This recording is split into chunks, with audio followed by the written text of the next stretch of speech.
கரூர்லேருந்து Sumathi madam அவர்களை பேச வரும்போது அன்புடன் அழைக்கிறோம்.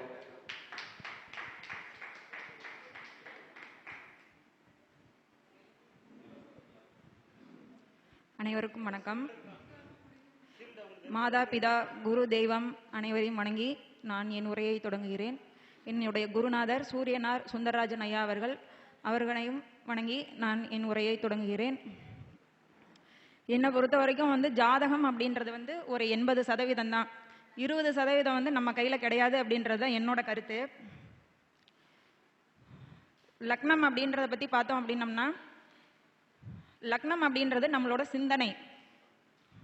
மூளை எப்படி நம்மளின் உடலோட உறுப்புகள் எல்லாத்தையும் கட்டுப்படுத்தி அது செயல்படுத்துதோ, அது மாதிரி லக்னம் 12 பாவங்களையும் தன்னுள் அடக்கி அது செயல்படுத்துது.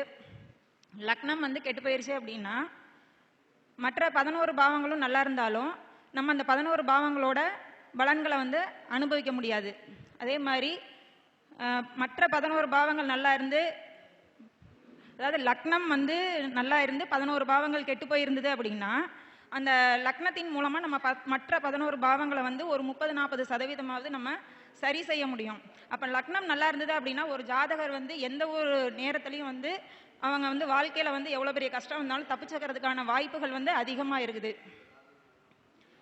திருமணம் பொருத்தம் அப்படின்னு பார்த்தோம்னா ஒரு பேசிக் ரூல்ஸ் அதாவது நிறைய ரூல்ஸ் இருக்குது. அதில் எனக்கு முக்கியமானது அப்படின்னு நான் நினைக்கிறத நான் சொல்கிறேன். நான் பேசிக் ரூல்ஸ் அப்படின்னு பார்த்தோம்னா 10க்கு 10 பொருத்தம் இருக்கா அப்படின்றத மட்டும் நம்ம பார்த்தா பத்தாது. 10க்கு 10 பொருத்தம் அப்படின்றது நம்ம எக்ஸாமில் போடுற மார்க் மாதிரி தான். அந்த 10க்கு 10 பொருத்தம் இருக்குது அப்படின்னா அவங்களோட வாழ்க்கை முறைகள் எல்லாமே நல்லா இருக்குது அப்படின்றத நம்ம 100% நம்ம சொல்ல முடியாது. அவங்களுக்கு லக்னம் நல்லா இருக்கணும், குடும்பஸ்தானம் நல்லா இருக்கணும், கலஸ்திரஸ்தானம் நல்லா இருக்கணும், கலஸ்திர காரகன் நல்லா இருக்கணும். இதில் ஏதாவது ஒன்று கெட்டு போயிடுச்சு அப்படின்னாலும் 10க்கு 10 பொருத்தம் இருந்தாலும் அவங்களோட வாழ்க்கையில் அவங்க பிரச்சனைகளை சந்திச்சாகணும். 10க்கு 4 பொருத்தம் இருந்தாலும் 5 பொருத்தம் இருந்தாலும் அவங்க திருமணம் செய்யலாம். ஆனால் லக்னம், குடும்பஸ்தானம், கலஸ்திரஸ்தானம், கலஸ்திர காரக இவங்களாம் கெட்டு போகாமல் இருக்கணும். அதே மாதிரி நவ கிரகங்கள் 9. ஒரு சிலர் சொல்லுவாங்க, நான் இது வரைக்கும் பல இடத்துல ஜாதகம் பார்த்துட்டேன், இது வரைக்கும் 8-9 இடத்துல பார்த்துட்டேன், இப்போதான் எனக்கு சரியான கருத்து கிடைச்சிருக்கு அப்படின்னு சொல்லுவாங்க. ஏன் அப்படின்னா நவ கிரகங்கள் 9. அப்போ நமக்கு என்ன கிரகங்கள் ஓடிக்கிட்டு இருக்குதோ அந்த கிரகம் எந்த ஜாதகக்காரர்கிட்ட ஓடுதோ அந்த ஜாதகக்கார்ட்ட நம்ம போய் பலன் கேட்கல நமக்கு சரியான ஒரு தகவல் கிடைக்கும் அப்படின்றது என்னோட கருத்து. அதே மாதிரி லக்னம், பூர்வ புண்ணியம், குலதெய்வம் இது 3 கெட்டு போயிருச்சு அப்படின்னா அந்த ஜாதகக்காரங்க கிட்ட நம்ம எவ்வளோதான் பேசினாலும் அவங்களுக்கு எந்த கருத்துக்களையும் நம்ம புரிய வைக்க முடியாது. நம்ம இந்த ஜாதகம் அவங்களுக்கு கொண்டு போய் சேர்க்கறதுன்றது ரொம்ப கஷ்டமான ஒரு விஷயமா இருக்கும். அதே மாதிரி சந்தன மரத்துக்கு ஒரு எக்ஸாம்பிள் சொல்கிறேன். நான் சந்தன மரத்துக்கும் குரு ராகுவுக்கும் ஒரு சின்ன தொடர்பு இருக்குது. சின்ன தொடர்பில் பெரிய தொடர்பே இருக்குன்னு சொல்லலாம். சந்தன மரம் என்ன பண்ணும் அப்படின்னா அது ரொம்ப விலை உயர்ந்த ஒரு மரம், மதிக்கத்தக்க ஒரு மரம். இந்த மரம் நல்ல ஒரு சிறப்பாக இருக்குது. ஆனால் இதோட உள் விஷயங்கள் எப்படி இருக்குன்னா ஒரு நல்லதாக நம்ம சொல்ல முடியாத மாதிரி தான் இருக்குது. சந்தன மரம் அதாவது மரங்கள் தாவரங்கள் என்ன பண்ணும் அப்படின்னா தனக்கு தேவையான உணவை தானே தயாரிச்சுக்கும். ஆனால் சந்தன மரம் அந்த மாதிரி தனக்கு தேவையான உணவை தானே தயாரிக்காது. இயற்கை எல்லாமே தனக்கு தேவையான உணவை தானே தான் தயாரிக்கணும். ஆனால் இந்த சந்தன மரம் அந்த மாதிரி இல்லை. சந்தன மரம் என்ன பண்ணும் அப்படின்னா அதோட வேரை பக்கத்தில் இருக்கிற மரங்களோட வேரில் கொண்டு போய் ஜாயின் பண்ணிக்கிறோம். ஜாயின் பண்ணி அந்த பக்கத்தில் இருக்க தன்னை சுற்றி இருக்கிற அத்தனை மரங்கள் தயாரிக்கிற உணவுகளை எல்லாம் இந்த சந்தன மரம் எடுத்துக்கிட்டு இது சிறப்பாக வாழ்ந்துட்டு இருக்கோம். அதை இந்த சந்தன மரத்தை சுற்றி இருக்கிற மற்ற செடி கொடிகள் எல்லாமே என்ன ஆகும்னா நாளாக அது எல்லாமே இறந்துடும். அப்போ சுற்றி இருக்கிற மரங்கள் ஏன் அது காஞ்சி போகுதுன்றது நமக்கு யாருக்குமே தெரியாது. ஏன் அப்படின்னா அதோட சத்துக்களை எல்லாம் இந்த சந்தன மரம் இழுத்துக்கும். இந்த குரு ராகும் அந்த மாதிரி தான். அதாவது லக்னத்தில் குரு உட்காந்துருச்சு அப்படின்னா ஒரே நிமிஷம், லக்னத்தில் குரு இருக்கு, குரு ராகு சாரை வாங்கியிருக்கு. ராகு லக்னத்துக்கு 4ஆம் இடத்துல உட்காந்துருக்கு. அந்த 4ஆம் இடத்துல 2ஆம் இடத்து அதிபதி 8ஆம் இடத்து அதிபதியும் கூட உட்காந்துருக்குறாங்க. அப்போ என்ன ஆயிடுதுன்னா இந்த ராகு 4ஆம் இடம், அந்த 2ஆம் இடத்து அதிபதி 8ஆம் இடத்து அதிபதி எல்லாமே என்ன ஆயிடுறாங்கன்னா ஒன்னோட ஒன்று கனெக்ட் ஆயிடுறாங்க. இவங்க எல்லாரும் ஒரு ஃப்ரெண்ட்ஸ் மாதிரி ஆயிடுவாங்க. லக்னத்தில் குரு இருக்குது.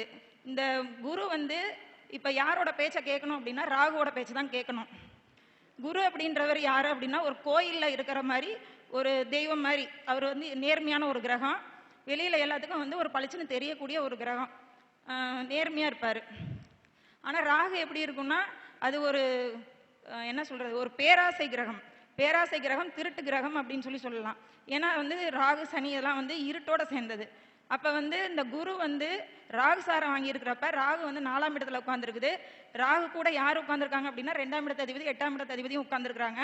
சனியோட பார்வையும் இருக்கு அப்படின்னா அந்த ராகு வந்து மனநிலை எப்படிப்பட்டவராக இருப்பாரு அப்படின்னா ஒரு மோசமான மனநிலையில தான் ராகு இருப்பாரு.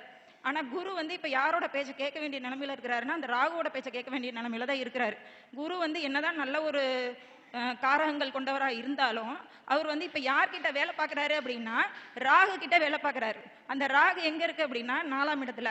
கூட யார் இருக்காங்கன்னா 2ஆம் இடம் 8ஆம் இடம் கூட இருக்கிறாங்க. சனியோட பார்வை இருக்குது. அப்ப வந்து அந்த ராகுவோட மனநிலை எப்படி இருக்கும் அப்படின்னா ஒரு விகாரமான மனநிலையில இருக்கும். ஒரு வைரஸ், ராகு அப்படின்றது ஒரு வைரஸ். அந்த வைரஸ் வந்து பரவுறது நம்ம யாருக்குமே தெரியாது, கண்ணுக்கு தெரியாது. அது மாதிரி அந்த ராகுவோட கேரக்டரும் வந்து நம்ம கண்ணுக்கு புலப்படாது. இப்ப குரு வந்து ராகு சொல்றது தான் கேட்கணும். அப்ப ராகு வந்து என்ன சொல்லும் அப்படின்னா கையில் 2ஆம் இடம் 4ஆம் இடம் 8ஆம் இடம் இதெல்லாம் கனெக்ட் ஆயிருக்கு. அப்ப ராகு வந்து குருவுக்கு என்ன கட்டளை போடுறாரு அப்படின்னா கைக்கு பணம் வருதான்னு பாரு அப்படிம்பாரு. குரு என்னதான் நல்லவராக இருந்தாலும் ஒரு பொது மனிதராக இருந்தாலும் ஒரு சமூக சேவகராக இருந்தாலும் அவர் வெளியில மட்டும்தான் வந்து அந்த மாதிரி இருக்க முடியுமா ஒழிஞ்சு அவர் வந்து ராகு சொல்றத கேட்டாகணும். ராகு வந்து 2ஆம் இடம் அப்படின்னா கைக்கு பணம் வருதான்னு சொல்லி பார்க்க சொல்லுவாரு. அதே மாதிரி 4ஆம் இடம் அப்படின்னா அசையாத சொத்துக்கள்லாம் இருக்கான்னு சொல்லி பார்க்க சொல்லுவாரு. அந்த வேலையை அந்த குரு செய்யணும். அதுக்கப்புறம் 8ஆம் இடம் அப்படின்னு பார்த்தோம்னா இன்சூரன்ஸு, ஆயிலு, ஒரு திடீர் அதிர்ஷ்டம், இந்த மாதிரி. அப்ப இந்த வேலைகளை தான் வந்து யார் பார்ப்பாரு அப்படின்னா குரு வந்து செஞ்சிட்டு இருப்பாரு. அப்ப வந்து அந்த ஜாதகக்காரரோட மனநிலை எப்படி இருக்கும் அப்படின்னா வெளித்தோற்றத்துக்கு ஒரு குரு மாதிரி காட்சியளிச்சாலும் அவர்களோட மனநிலை எப்படி இருக்கும் அப்படின்னா அந்த ராகுவோட கேரக்டர்ல தான் அவங்களோட மனநிலை இருக்கும். அப்ப அவங்களோட சிந்தனைகள் ஃபுல்லா எப்படி இருக்கும் அப்படின்னா கையிருப்பு பணம் எவ்வளவு இருக்கு, அசையாத சொத்துக்கள் எவ்வளவு இருக்கு, இன்சூரன்ஸ் எவ்வளவு போட்டிருக்கோம், எவ்வளவு நமக்கு வந்து திடீர்னு வந்து எங்க இருந்தாவது பணம் வருமா, இந்த மாதிரி ஒரு சிந்தனைகள்ல தான் இருப்பாங்க. இது வந்து 8ஆம் இடம் கனெக்ட் ஆயிருக்கனால என்ன ஆகும் அப்படின்னா இவங்க இந்த சிந்தனையில பொருளாதார சிந்தனையில அதிகமா இருக்கிறப்ப இவங்க வந்து அந்த பொருளாதாரத்துல உயர்ந்து வருவாங்க. வந்து அதுக்கப்புறம் வந்து அந்த 7 தாண்டி 8ன்றதை தொடும்போது மேல போன உச்சத்துக்கு போனது அப்படியே கீழே சரிஞ்சிரும். ஏன்னா 8ன்றது வந்து திடீர் அபாயம், ஆபத்து. அப்ப அதுல இருந்து அதுக்கு மேல போக முடியாது அவங்கனால. அந்த 7ஆம் இடத்தை தாண்டி 8ஆம் இடத்தை டச் ஆகும்போது அவங்க வந்து மேல இருந்து கீழே சரிஞ்சிருவாங்க. இது வந்து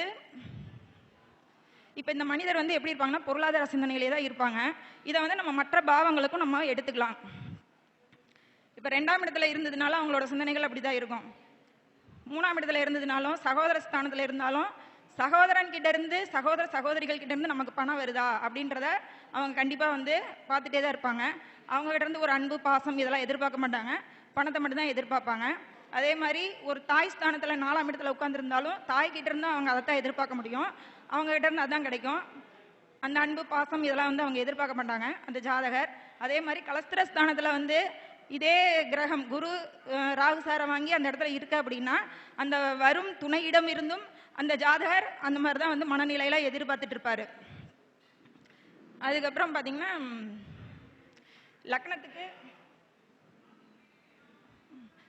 லக்னத்துக்கு 8ஆம் இடத்து திசை நடந்துட்டு இருக்கு அப்படின்னா அது வந்து இப்ப மீன லக்னத்துக்கு 8ஆம் இடத்து திசை நடந்துட்டு இருக்கு, திசையோ புத்தியோ நடந்துட்டு இருக்கு அப்படின்னா அது காலபுருஷனுக்கு வந்து எத்தனாம் இடமா வரும்னா 7ஆம் இடம் தான் வரும். இப்ப 8 வலுவா செயல்படுமா 7 வலுவா செயல்படுமா அப்படின்னு பார்த்தா 7 தான் வலுவா செயல்படும், 8 வந்து வலுவா செயல்படாது. 7 வந்து 8ஆம் இடம் வந்து நடக்கிற மாதிரி தெரிஞ்சாலும் ஒரு 30% 40% தான் அது நடக்க முடியுமோ ஒழிஞ்சு ஒரு 100% அந்த 8ஆம் இடத்து வேலையை செய்ய முடியாது. 7ஆம் இடத்து வேலை தான் மிச்சம் செய்யும். ஏன் அப்படின்னா 8க்கு 7 12ஆம் இடம். அப்ப 7 என்ன பண்ணும் அப்படின்னா 8 வந்து சூரசம்ஹாரம் பண்ணிரும். அப்ப 8ஆம் இடத்து வேலை செய்ய விடாது 7.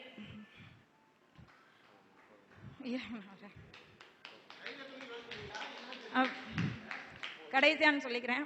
ஜோதிடம் அப்படின்றது வந்து பாத்தீங்கன்னா ஒரு கோயில் தீர்த்தம் மாதிரி.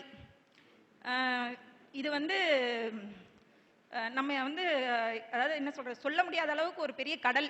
இதை வந்து நம்ம எவ்வளவு வேணாலும் அறிவை வந்து திரட்டிகிட்டே இருக்கலாம்.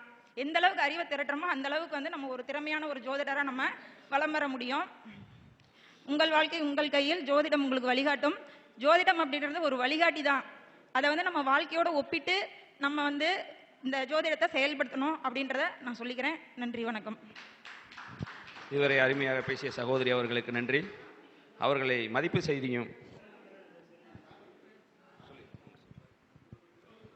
என் பேர் சுமதி. என்னோட ஃபோன் நம்பர் 8072276339. சகோதரி அவர்களை மதிப்பு செய்ய பரிகாரச்சம்மல் அம்மா அவர்கள்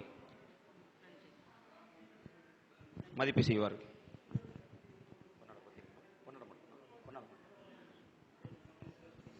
அவர்களைத் தொடர்ந்து சகோதரி பாக்கியலட்சுமி அவர்கள் அவர்களது உரையாற்றுவார்கள்.